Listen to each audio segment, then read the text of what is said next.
Welcome. Welcome to Scary Stories. Welcome to Scary Stories. Good evening. The girl was late getting home from supper, so she took a shortcut through the cemetery. But oh, it made her so nervous when she saw another girl ahead of her. She hurried to catch up. "Do you mind if I walk with you?" she asked. "Walking through the cemetery at night scares me." The other girl replied, "I know what you mean. I used to feel that way too when I was alive." That story was called Boo Men, as in the boogeyman. Welcome in, everybody. Thank you very much for coming in. We're just reading short stories, short, scary stories out of the book called Scary Stories. The Buy It Now is open. Feel free to bloop. Tell you what, I will run a giveaway. There you go. Please join in the giveaway. Jump in the giveaway, friends. This next story is called When Death Arrives. When death arrives is usually the end of the story. But in these stories, it's only the beginning. This story is called The Appointment. A 16-year-old boy was working on his grandfather's horse farm. One morning, he drove a pickup into town on an errand. While he was walking along the main street, he saw death. Death beckoned him. "Come," said Death. The boy drove back to the farm as fast as he could and told his grandfather what had happened. "Give me the truck," he begged. "I'll go to the city. He'll never find me there." His grandfather gave him the truck, and the boy sped away. After he left, his grandfather went into town looking for Death. When he found him, he asked, "Why did you frighten my grandson that way?" "He's only 16. He's too young to die." Death said, "I'm sorry about that. I did not mean to beckon him, but I was surprised to see him here. You see, I have an appointment with him this afternoon in the city." Welcome in, folks. We're just reading scary stories out of Scary Stories right here. There is a giveaway running. You're more than welcome to get in the Scary Stories. That one was called The Appointment. Feel free to go to the Buy It Now to bloop anybody or to gift yourself. The next story is called The Bus Stop. I've never read it before, Donna. I've never read it. So I figured, and I'm not much a reader. All my friends give me a hard time. But so here I am. I'm reading. And I figured, read it to the kids, right? Hello, Ronnie's. The next story is coming up now. Get in the giveaway. There's 7 people in the room, 3 in the giveaway. The Bus Stop. Ed Cox was driving home from work in a rainstorm. While he waited on a traffic light to change, he saw a young woman standing alone at the bus stop. She had no umbrella, and she was soaking wet. "Are you going toward Farmingtown?" he called. "Yes, I am," she said. "Would you like a ride home?" he asked. "I would," she said as she got in. "My name is Joanna Finney. Thank you for rescuing me." "I'm Ed Cox," he said, "and you're welcome." On the way, they talked and they talked. He told him about her family and her job and where she had gone to school. And he told her about himself. By the time they got there to her house, the rain had stopped. "I'm glad it rained," Ed said. "Would you like to go out tomorrow after work?" "I'd love to," Joanna said. She asked him to meet her at the bus stop, since it was near her office. They had such a good time. They went out many times after that. Always, they would meet at the bus stop, and off they would go. Ed liked her more and more each time he saw her. But one night, when they had a date to go out, Joanna did not appear. Ed waited at the bus stop for almost an hour. Maybe something is wrong, he thought, and he drove to her house in Farmington. An older woman came to the door. "I'm Ed Cox," he said. "Maybe Joanna told you about me. I'd had a date with her tonight. We were supposed to meet at the bus stop near her office, but she didn't show up. Is she all right?" The woman looked at him. "The giveaway is running. Congratulations, Donna, that's yours." The woman looked up at him and asked if he had something strange to say. She looked befuddled. "I am Joanna's mother," she said slowly. "Joanna isn't here now, but why don't you come in?" Ed pointed to a picture on the mantel. "That looks just like her," he said. "It did once," her mother replied. "But that picture was taken when she was your age, about 20 years ago." A few days later, she was waiting in the rain at that bus stop. A car hit her, and she was killed. That story is called The Bus Stop. Yes, Darling Face Designs, it is 1 a.m. Good morning. I am reading. All my friends, hello Papa, all my friends give me a hard time and say I need to learn to read. So, I have learned to read, and I'm reading scary stories. I am reading scary stories. That was the second one. That one was called Bus Stop. I've never read this book. I've never read this book. I think I bought it. I think I bought it from Kylie. So here I am. I'm getting ready to read the next one. So gather around the fire. What? I think I bought a book from her. I think I did. It is a good story.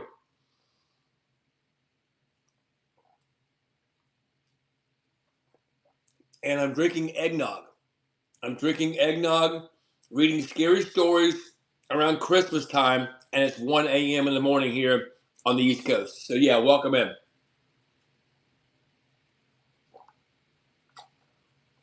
I just finished my shipping. All my shipping is done. My scheduled pickup for tomorrow is done. Here comes the next one. This one is called Faster and Faster. And guys, if you're enjoying this, please give me a follow. I know, right? I had 44 packages to pack. 44 packages. Oh my gosh, it was crazy. Welcome in, Paris Summer. We're getting ready to read the next scary story. It's called Faster and Faster. Welcome in, guys. You're welcome to I know, right? I just saw how many it said on my screen, how many had to count, how many had to do. I'm like, oh my gosh, I better get started. But what's really cool about it, I only had my total streaming time, selling time on all the trains I was on this weekend uh, was only an hour and 45 minutes total streaming time. I sold 44 items, so I was 44 packages. So I feel blessed. It wasn't a lot of money, but I had fun, and I feel blessed. So this next one is called Hello Chrissy 21. Welcome in. We're getting ready to read the next scary story. So let's go. This was called Faster and Faster. Sam and his cousin Bob went walking in the woods. The only sound were leaves rustling now and again. a bird chirping once in a while. It's so quiet here, Bob whispered. But that soon changed. A few minutes, the two boys started whooping and hollering and chasing one another around. Sam ducked behind a tree. When Bob came by, Sam jumped out at him. Then Bob raced ahead and hid behind the bush. When he looked down, there at his feet was an old drum. Sam, see what I found? He called. It looks like a tom-tom. I bet it's 100 years old. Look at the red stains on it, said Sam. I bet it's somebody's blood. Let's get out of here. But Bob could not resist trying the drum. He sat on the ground and held it between his legs. He beat on it, and with one hand and then with the other hand, slowly at first, then faster and faster, almost as if he could not stop. Suddenly, there were shouts in the wood and the sounds of hoofbeats of horses coming around. A cloud of dust rose from behind a line of trees. The men on horseback galloped toward them. Bob, let's go, Sam shouted. He began to run. Hurry! Bob dropped the drum and ran after him. Sam heard the twang of a bow firing an arrow. Then he heard Bob scream. When Sam turned, he saw Bob pinch forward, dead. But there was no arrow in his body. And there was no wound. And when the police searched, there were no men on horseback. And there were no hoof prints.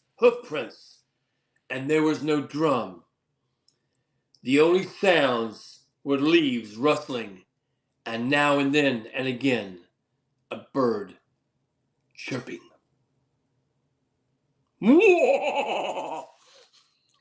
That was faster and faster, by the way. Welcome in, friends. Thank you for coming and hanging out and just listening and listening to my foolishness. I appreciate you all being here. I do. Rebecca, welcome in. We're reading scary stories. Scary stories, more tales to chill your bones. That's what it says right there. Welcome to Late Night with the Gumby Man. Gumby Man After Dark.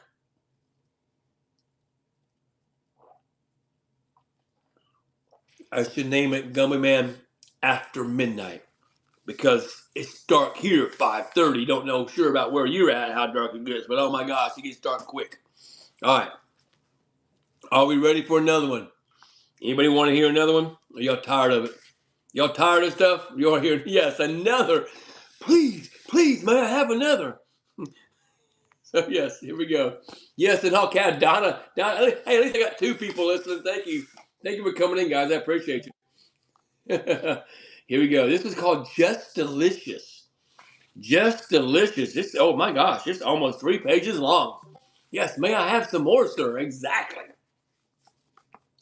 Just Delicious. George Flint loved to eat. Each day at noon, he closed his camera shop for 2 hours and went home for a big lunch.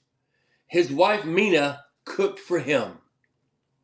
George was a bully, and Mina was a timid woman who did everything he asked because she was afraid of him. On his way home from lunch one day, George stopped at a butcher shop and bought a pound of liver. He loved liver. He would have Mina cooking for dinner that night. Despite all his complaints about her, she was a very good cook.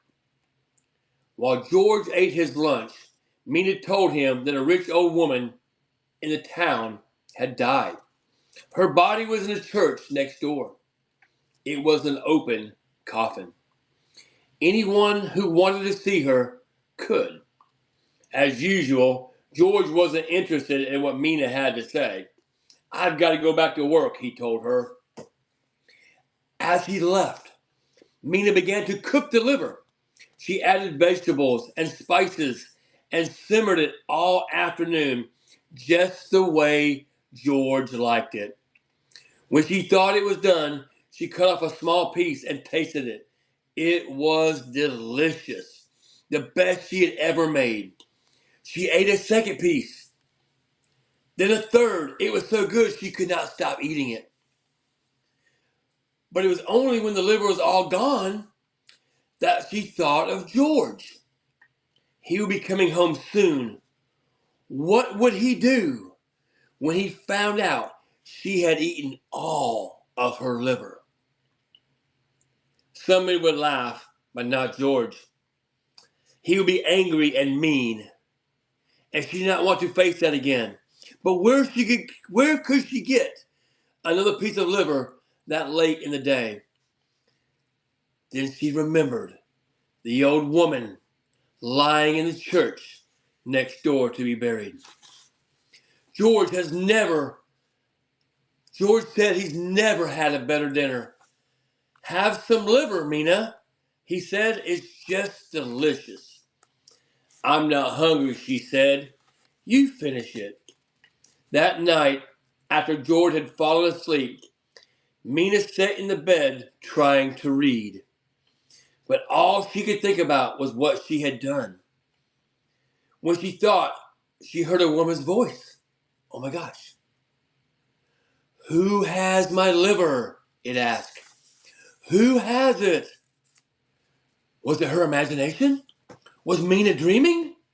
Now the voice was closer. Who has my liver? It asked. Who has it? Mina wanted to run. No, no, she whispered. I don't have it. I don't have your liver. Now the voice was right next to her. Who has my liver? Who has it? Mina froze with terror. She pointed to George. He does. He does. He has it. Suddenly, the light went out, and George screamed and screamed. The end. That was called Just Delicious. Thank you for coming in and listening to that. I appreciate you. I know, right? Fresh liver. I don't know. I'm not sure if I would eat that or not. What do you think? Welcome in, my friends. I know, right?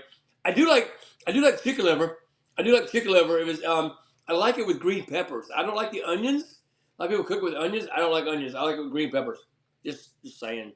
You know, if you ever come to town and want to cook me dinner, liver and green peppers, not liver and onions. Just saying.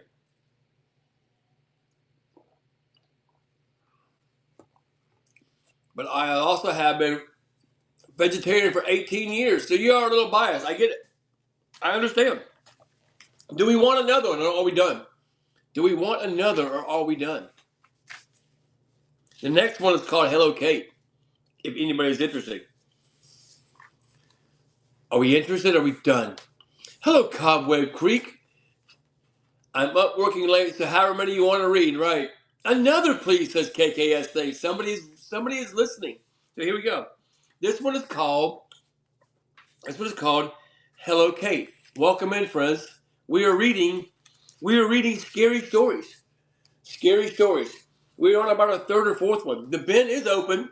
The bin is open if you want to jump in the bin, if you want to bloop somebody or whatever you want to do, or not. It doesn't matter. But here we go. Hello, Kate. Tom Connors was on his way home to a dance in the next village. It was a long walk through the fields and woods, but it was a soft, sweet evening, and he loved dancing, so Tom didn't mind. Thank you for blooping. I appreciate that. He had gone only a short distance when he noticed a young woman following him. Maybe she is going to the dance, he thought, and stopped and waited for her. As the woman got closer, he saw that it was Kate. KDF, we'll call her. Her name was Katie F. They had danced together many, many times. He was about to call her, "Hello, Kate," when suddenly he remembered that Kate was dead. She had died last year. Yet there she was, all dressed up for the dance. Tom wanted to run, but somehow it didn't seem right to run from Kate.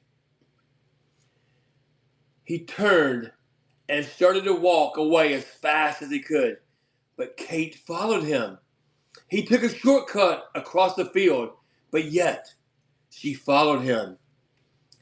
When he got to the dance hall, she was right behind him. There were lots of people standing outside, and Tom tried to lose Kate in the crowd.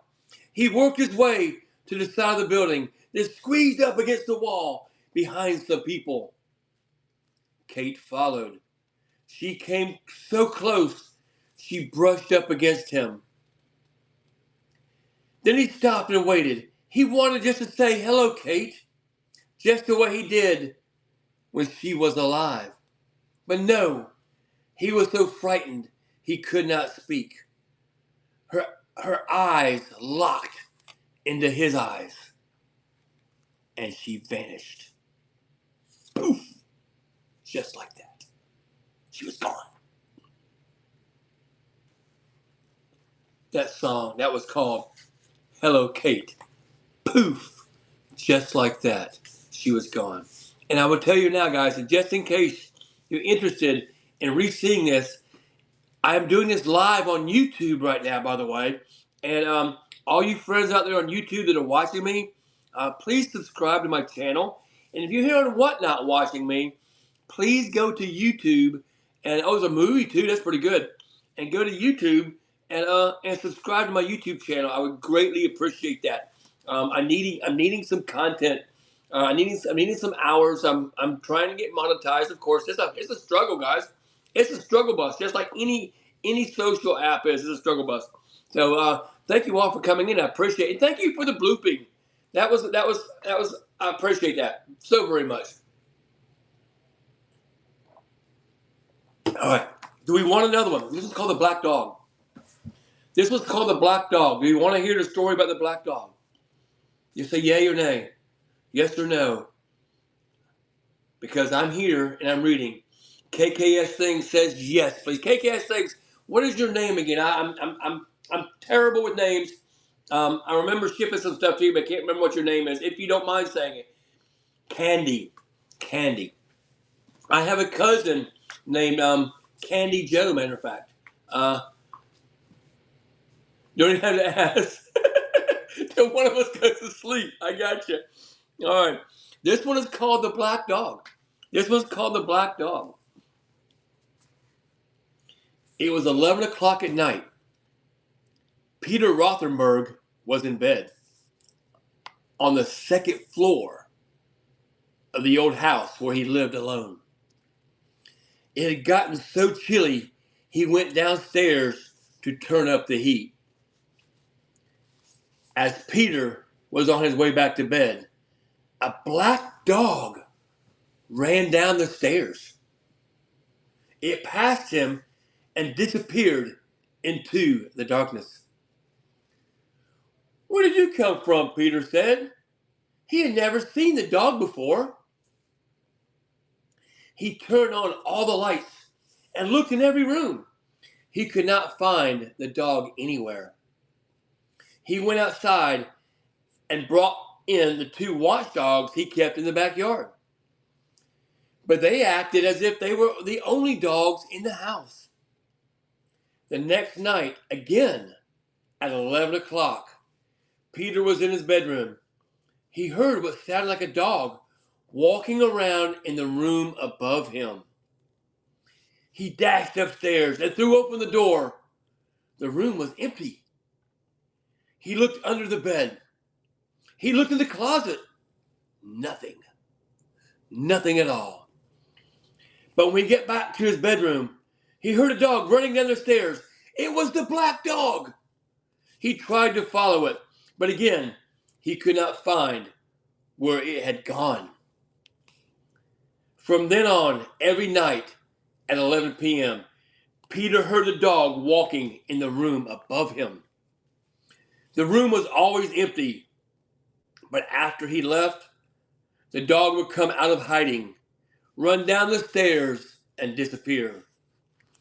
One night, Peter's neighbor waited for him with the dog at the usual time, waiting for him with him for the dog. At the usual time, they heard it above them. Then they heard it on the stairs. Then they went out to the hall. It was standing at the foot of the stairs, looking at them. Oh!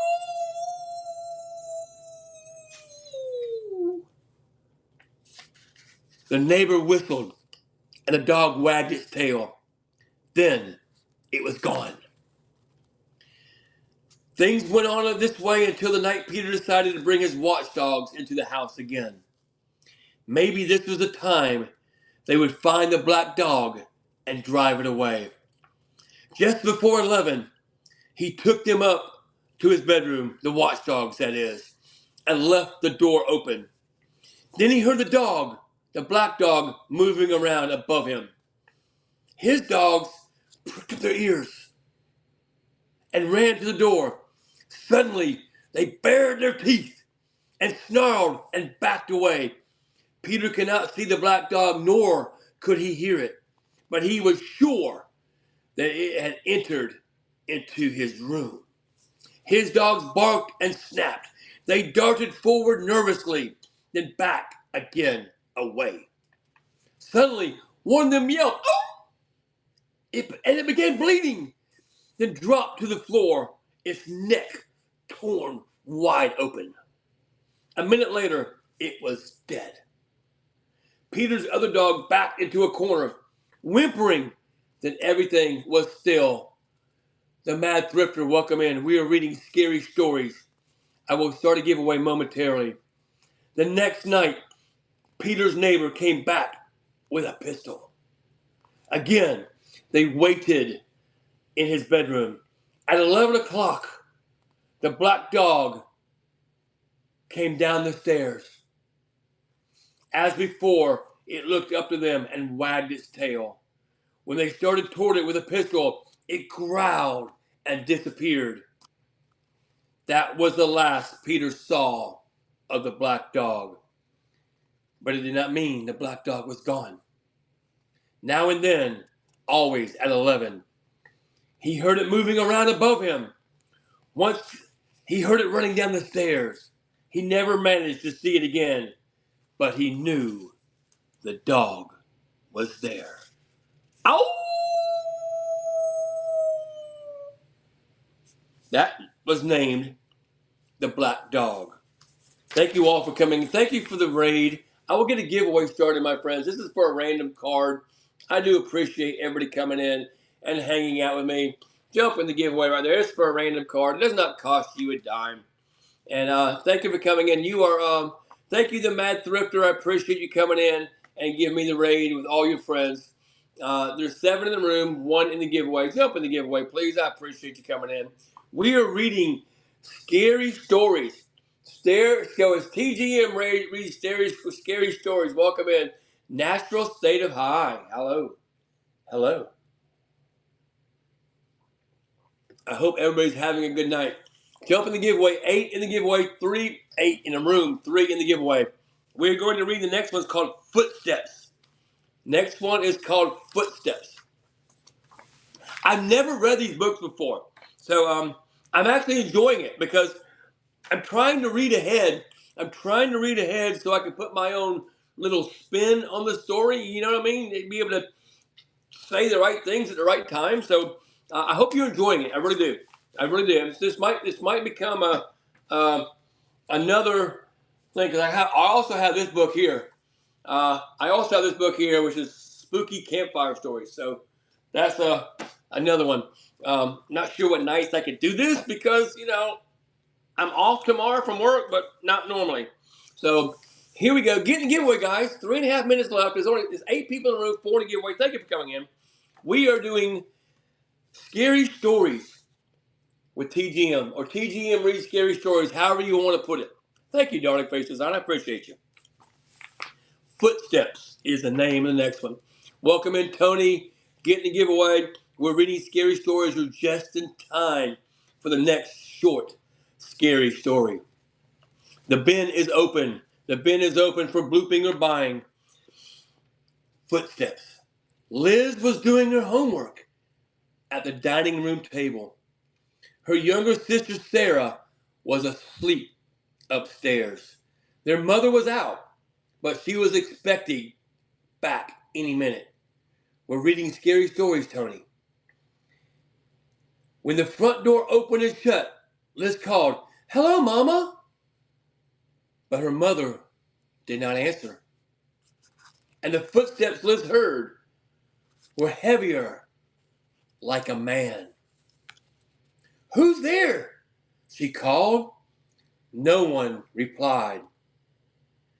She heard whoever it was walking through the living room floor, on the living room, then up the stairs to the second floor.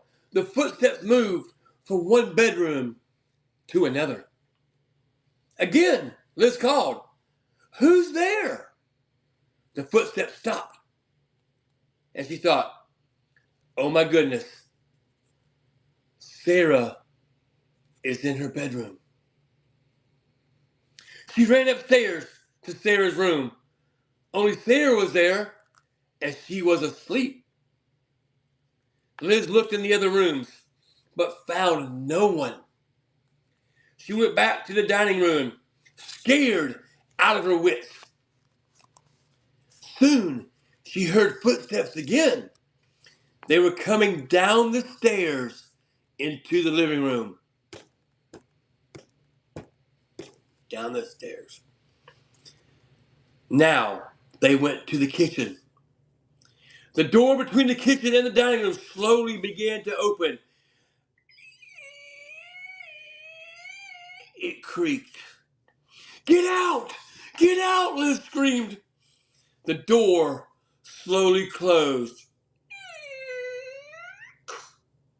The footsteps moved out of the kitchen, through the living room, toward the front door. The door opened and shut. Boom! Liz ran to the window to see who it was. No one was in sight, nor were there any footprints in the fresh snow that had been fallen. That story was called Footprints. Get in the giveaway. 6 people in the room, 4 in the giveaway. Don't be scared. It doesn't cost you a dime to get in the giveaway. We're missing somebody. Somebody is not in the giveaway. Who can it be? Thank you, Tony. Appreciate you, friend. I wasn't trying to be rude. I just tried to keep the story going, if you know what I'm saying, right? Trying to keep the story going and staying in character. Here comes the giveaway. Going to KKS Things. You're getting a card, my friend, an absolute card. So appreciate that. Ooh, this is called Like Cat Size. Like cat size. Ooh, not cap size, but cat size. You know what I'm saying? Cat size. So here we go. Oh yeah, KK got blue. Good, good. Thank you. I appreciate that. That is true. That is a true statement because it goes from 73 cents to $1.02. I think it is. So thank you. Congratulations. This is called. Y'all want to hear another? Y'all want to hear another? Tag all your. Well, yeah, everybody's asleep. Everybody's asleep. Thank you, KK. It's all random. Candy is all random stuff. Sometimes it's military, sometimes it's sports cars, sometimes it's Pokemon. I got a box. I reach into it, grab it, and pull it out. That's whatever it is. That's the one you get. I very rarely. Now, if I have somebody I know likes particular things, I may search for something in particular. But normally, right, I really wouldn't share. Share anyhow. They might be awake. They might be waiting for that little ding on their phone. Welcome in, dead man. You came at the right time. We are reading scary stories right here. The buy it now is open. Feel free to bloop. I've got some $2 bloops in there with 73 cents shipping for less than $3. you're getting all this fun entertainment right here. Right here. I'm talking about. So, yeah, sharing the stream. All right, next one's up is called Like Cat's Eyes. I wonder if I can get 10 people in here. I wonder if I can get 10 people in here to read scary stories to it. 1:35 a.m. on the East Coast. That'd be fun. All right. Like Cat's Eyes. As Jim Brand lay dying, his wife left him with his nurse and went to the next room to rest. She sat in the dark, staring into the night. Suddenly, Mrs. Brand saw headlights come rapidly up the driveway. Oh no, she thought. I don't want visitors now. Not now. But it wasn't a car bringing a visitor. It was an old nurse with maybe half a dozen small men hanging from the side. At least, that's what it looked like. The hearse screeched to a stop. The men jumped off and stared at her, their eyes glowing with a soft yellow light like cat's eyes. Like cat's eyes. She watched with horror as they disappeared into the house. An instant later, they were back, lifting something onto a hearse. Then they drove away at high speed, wheels squealing, the gravel in the driveway flying in all directions. At that moment, the nurse came in to say that Jim Brand had died. That was like cat's eyes. Jim Brand had passed away. Thank you all for coming in. I appreciate you. Welcome to TGM Reads Scary Stories. First time I've ever attempted this. So I'm hoping I bet you I'm getting better views right now on YouTube than I am right here and whatnot. Let's find out, shall we? Let's take a moment in time. Just find out. Let me go to my YouTube and see how many people I got watching me on YouTube. Right? Let's just see before I read the next one. Let's find out. Where is my YouTube? Let's go to my YouTube and let's see. Let's find out. Here, view the channel. Well, I got the same amount of people watching me on YouTube as here, so I'm doubled up. Welcome, YouTubers. Thank you for coming in. Appreciate you. So make sure you hit that thumbs up button, like, share, and subscribe. All right, and we're moving on. This is called On the Edge. Living on the Edge, ladies and gentlemen. It's called On the Edge. Is that this? Hang on. Wait a minute. Is that?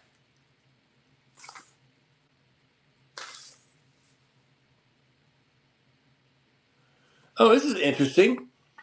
This is not the story. The next is called Best. Listen to this. This is called On the Edge. You will say that these stories could not happen. Yet some say they did happen. You streaming on YouTube too. That's all right. We're good. Welcome in, Mike Rogers, 1015. We are reading scary stories. This next one is called Bess. B-E-S-S. Bess. Here we go. Scary stories up and running. Scary story number, whatever it may be. I don't know. John Nicholas raised horses. He had many horses of all kinds, but his favorite was Beth, a gentle old mare he had grown up with. He no longer rode her, for all she could do now was just amble along. Beth spent all her days grazing peacefully in the meadow. That summer, for the fun of it, John Nicholas went into a fortune teller's booth. The fortune teller studied her cards. I see danger ahead for you, he said. Your favorite horse will cause you to die. I don't know when, but it will happen. It's in the cards. John Nicholas just laughed. The idea that Beth would cause his death was nonsense. She was as dangerous as a bowl of soup. Yet, from then on, whenever he saw her, he remembered the fortune teller's warning. That fall, a farmer from another end of the county asked if he could have Bess. He had been thinking that the old horse would be perfect for his children to ride. That's a good idea, John said. It would be fun for them, and it would give Bess, the horse, something to do. Later, John told his wife about it. Now, Bess won't kill me, he said, and they both laughed. A few months later, the farmer who had taken her, "How's my Bess?" he said. "Oh, she was fine for a while," the farmer said. "The children loved her. Then she got sick. I had to shoot her to put her out of her misery. It was a shame." Despite himself, John breathed a sigh of relief. He had often wondered if in some crazy way, through some strange accident, Bess would kill him. Now, of course, now she could not. "I'd like to see her," said John, "just to say goodbye. She was my favorite." The bones of the dead horse were in a far corner of the man's farm.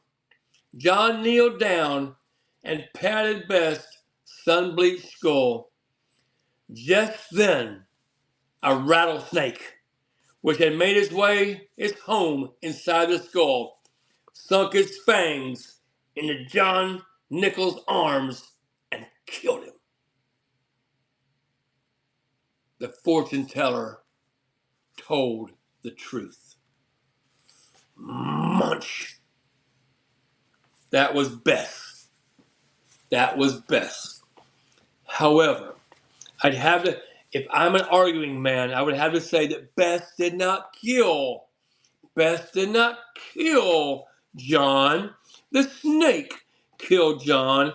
Bess was an instrument. Hola, my friend, Stella Guam, welcome. We are reading scary stories. The next one is called, oh, this is a long one too. I don't know if I can read one that long. Called Harold. The next one is called Harold. I think we're going to skip Harold. Oh, are they getting longer? They're getting longer. I guess we'll have to stay in order. Guys, the bid is open. Welcome in. Harold, yes. Hark the herald angels sing. Yes. Hark the herald angel. And, that's what his name is. Welcome in. You think he's a scarecrow? You think? You think so? I don't know. He might be, ladies and gentlemen. Oh, this was your favorite. Uh, remember, these are scary. Thank you for the follow. Intuitive Panda 6694. If you are here, Pretty Old Antiques, welcome in. We are reading scary stories. TGM reads scary stories. Welcome in, Sarah. How are you? Currently coaching. Is everybody come on in. Gather around the Gummy Man. I am up late. I'm off tomorrow. I just finished shipping 44 packages, so I'm here. But gather around. This is gonna be a good one. I've never read it, but this is gonna be a good one. Because Darling Faces Eyes has read this story. She said this is a good one. So guys, here we go. Harold is the name. Not Hark said Harold. Harold. When it got hot in the valley, Thomas and Alfred drove their cows to a cool green pasture in the mountains to graze. Usually, they stayed there with the cows for 2 months. Then they brought them down to the valley again. The work was easy, though, but oh, it was so boring. All day, the two men tended their cows. At night, they went back to the tiny hut where they lived. They ate supper and worked in the garden and went to sleep. It was always the same old thing. Same old thing day after day after day. They tended their cows. They worked in the garden. They went to sleep. Then Thomas had an idea that would change everything. Let's make a doll the size of a man. No comment whatsoever. Let's make a doll the size of a man, he said. It will be fun to make, and we would put it in the garden to scare away the birds. It should look like Harold, Alfred said. Harold was a farmer that they both hated. They made the doll out of old stuffed sacks with straw. They gave it a pointy nose like Harold's and tiny eyes like his. Then they added dark hair and a twisted frown. Of course, they also gave it Harold's name.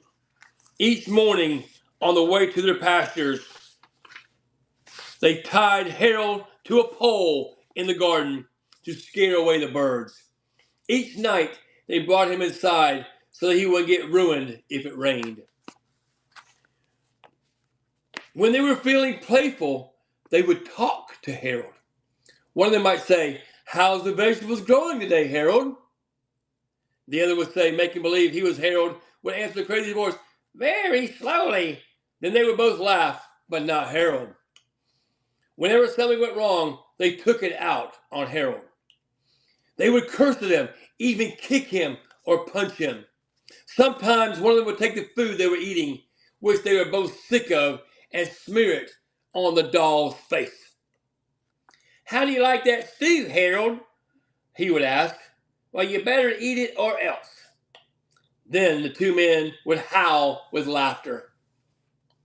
One night, after Thomas had wiped Harold's face with food, Harold grunted. "Hmm. Did you hear that?" Alfred said. "It was Harold," Thomas said. "I was watching him when it happened. I can't believe it." "How did he grunt?" Alfred said. "He's just a sack of straw. It's not possible." "Let's throw him in the fire," said Thomas, "and that will be that." "Let's not do anything stupid," said Alfred. "We don't know what's going on. When we move the cows down, we'll leave him behind. For now, let's just keep an eye on Harold." So they left Harold sitting in the corner of the hut. They couldn't talk to him or take him outside anymore. Now and then the dog grunted, but that was all. After a few days, they decided there was nothing to be afraid of. Maybe a mouse or some insects had got inside Harold and were making those sounds. So Thomas and Alfred went back to their old ways. Each morning they pulled Harold out of the garden, and each night they brought him back into the hut. When they felt playful, they joked with him. When they felt mean, they treated him as badly as they ever had. Then one night, Alfred noticed something that frightened him. Harold is growing. Doo-dum, doo-dum, doo-dum. "I was thinking the same thing," Thomas said. Maybe it's just our imagination," Alfred replied. "We have been up here on this mountain way too long." The next morning, while they were eating, Harold stood up and walked out of the hut. He climbed up on the roof and trotted back and forth like a horse on its hind legs. All day and all night, he trotted like that. In the morning, Harold climbed down and stood in a far corner of the pasture. The men had no idea what to do next. They were scared. They were afraid. Then they decided to take the cows down to the valley that same day. When they left, Harold was nowhere in sight. They felt as they had escaped a great danger and began joking and singing. But when they had gone only a mile or two, they realized they'd forgotten to bring the milking stools. Neither one wanted to go back for them, but the stools would cost a lot to replace. "There's really nothing to be scared of," they told each other. "After all, what could a doll do?" They drew straws, because they were scared, to go see which one would go back. It was Thomas. "I'll catch up with you," he said. Alfred walked toward the valley. When Alfred came to a rise in the path, he looked back for Thomas. He did not see him anywhere. But he did see Harold. The doll was on the roof of the hut again. As Alfred watched, Harold kneeled and stretched out a bloody skin in the sun to dry. Harold got the last laugh. Yes, he did. Yes, Harold got the last laugh. Guys, it is 1:51 p.m. Eastern Time here on the East Coast. Yes, you go, Harold. Don't you dare take that from Alfred and Thomas ever again. Oh, definitely not Thomas because he's dead, right? He's skin stretched out. But thank you all for coming. I appreciate you. There's all three on here. Is there a need to rate anybody? I don't know. It's three people. Should I find someone to rate? I don't know. I always say always rate somebody. So let's find out. Let's look and see. Let's look and see. Welcome in, Jess, 1977. Let's see if we can go find someone to rate real quick. Who's open? Who's around? Yes, tragic art and art. Who? Are they on? Are they on? I'm seeing one thrifty mom is on. Who's called Tragic Arts? Is that what it is? Tragic. They are. Tragic Arts and Oddities is on. Here we go. Why not, right? Let's go see them. Appreciate you guys coming and hang with me. See you tomorrow sometime. I love you guys. We will hang out again. Thanks for blooping. Thanks for hanging out. Appreciate you guys.